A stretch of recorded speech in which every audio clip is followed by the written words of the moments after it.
Abduqodir Husanov Manchester City bilan 2031-yilgacha mo'ljallangan shartnoma imzoladi.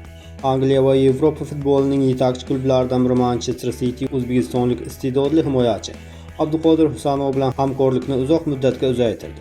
22 yoshli markaziy himoyachi klub bilan 2031-yilga qadar amal qiladigan yangi shartnomaga imzo chekdi. Kelishuvda shuningdek muddatni yana 1 yilga uzaytirish bandi ham ko'zda tutilgan. Bu qadam klub rahbariyatining yosh futbolchiga bo'lgan yuksak ishonchidan dalolat beradi. Bu haqda Goal.com xabar berdi. Husanovning 2025-yilning yanvar oyida Fransiyaning Lens klubidan 33,5 million funt sterling evaziga transfer qilingandi.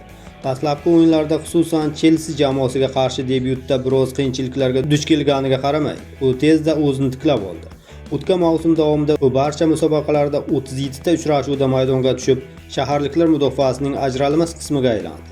Manchester City boshqaruviga Enzo Maresca kelishi bilan Husanovning jamoadagi o'rni yanada mustahkamlanishi kutilmoqda.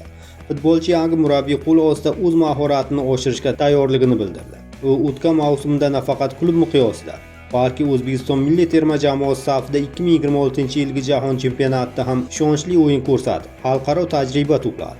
Manchesterda o'tkazgan har bir daqiqamdan zavq olyapman. Bu yerda futbolchi sifatida o'sayotganimni va ko'p narsa o'rganayotganimni his qilyapman, dedi Abduqodir Husanov klub rasmiy saytiga bergan intervyusida. Uning so'zlariga ko'ra, endigi asosiy maqsad Enzo Maresca va uning shtabida ijobiy taassurot qoldirib, asosiy tarkibdagi o'rinni kafolatlashdir. Husanovning o'tgan mavsumdagi natijalari haqiqatan ham tahsinga loyiq. U Wembley stadionida o'tgan Angliya Kubogi va Karabao Kubogi finallarida asosiy tarkibda maydonga tushdi. Shuningdek, Chempionlar Ligasi doirasida Real Madrid klubiga qarshi kechgan bahsda ko'rsatgan o'yini mutaxassislar tomonidan yuqori baholandi. Bu kabi yirik o'yinlardagi barqarorlik uning yangi shartnoma bilan taqdirlanishiga asosiy sabab bo'ldi. Klubning tajribali himoyachilar John Stones va Nathan Ake tark etgandan so'ng Husanovning roli yanada ortishi shubhasiz.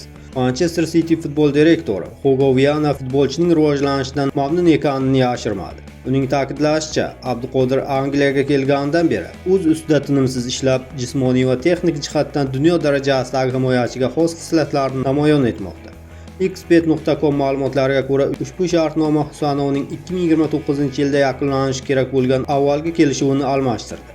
Endilikda o'zbekistonlik futbolchi jamoaning uzoq muddatli loyihasining muhim bo'lagi sifatida qaralmoqda. Uning transfer qiymati va ko'rsatayotgan o'yin saviyasi O'zbekiston futboli tarixida yangi sahifa ochmoqda. Xulosa o'rnida aytish mumkinki, Abduqodir Husanovning Manchester City kabi grand jamoada uzoq muddat qolishi nafaqat futbolchining shaxsiy yutug'i, balki butun mintaqa futboli uchun katta e'tirofdir.